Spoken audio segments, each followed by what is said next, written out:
Yeah, as you all know, is agriculture a risky business?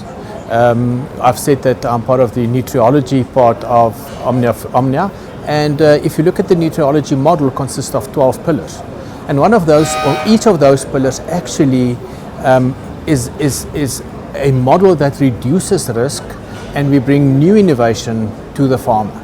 So what we do is we travel the world, we see what innovations there are from a technology perspective, from a plant nutrition perspective, biostimulants, biologicals, and we bring it local here, and we use our R&D capability to customize it, to localize it for our conditions. I mean, there's a perception that you get something from international, you bring it here and you just sell it to farmers. Unfortunately, that doesn't work like that way.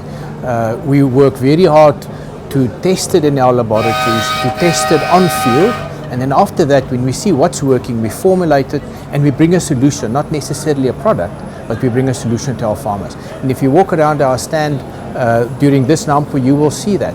From the technology, the robots, the artificial intelligence we bring, and also the products that we bring to our customers. We see it as our duty to travel the world and to enable our farmers to reduce the risk and increase their return on investment. So what our farmers is actually doing is converting water into starch and into products that can feed the population.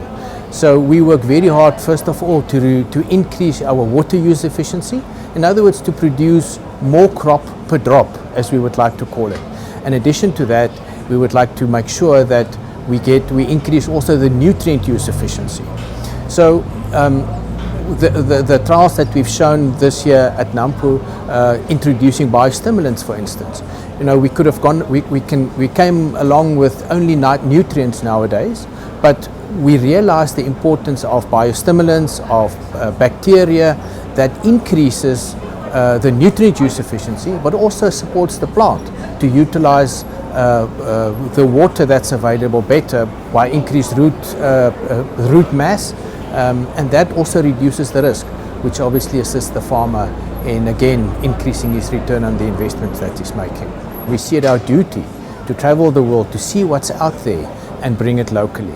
As an example, if you look at the carbon bee system that we've introduced, it's a system where we use artificial intelligence that can actually see a green leaf within a crop that you don't want. And the cameras that's built onto that system actually identifies the weed and only apply chemical on that particular weed. We see reductions of up to 70 to 80% of chemicals used. Now that speaks to sustainability, that speaks to food security, that speaks to the return that the customer eventually will have by reducing the chemicals that's using. And that's actually our model, to bring what we see, to custom make it, and then bring the solution to our customers. We've been involved with Nampo and with Grain SA for many years, and we see it as a privilege to be involved with them. Our business model is a feet on the farmer's business. So we build our relationship, we add value to customers being on their farm, in their offices, and in their businesses. We use this to engage with our customers, to give them a cup of coffee, to see what we've got for the new year that lies ahead. As you well know, it's harvesting time now in the central area of the country. So everybody is harvesting. We discuss what the crop looks like. And then obviously with all stakeholders, because agriculture is just not fertilizer or seed or chemical and herbicides. And here we use this opportunity to engage with all our other suppliers, and also with our farmers, but also stakeholders and just to touch base and see how they are. So a very important event for us, and we are privileged to be here again. What we've seen is that the world is a very different place to what it had been in the past. From a fertilizer perspective, we import the majority of our raw materials, so supply chain is absolutely critical. And given that our business is very seasonal, and if you're 2-3 weeks late with products, you actually miss the season. So we're working very hard to make sure that we've got surety of supply, and we make sure that when the rain comes and when the farmer wants his product, it's readily available and the quality is right from a chemical and a physical perspective. And then from an R&D perspective, you know, to do what we did 5-10 years ago is unfortunately not good enough.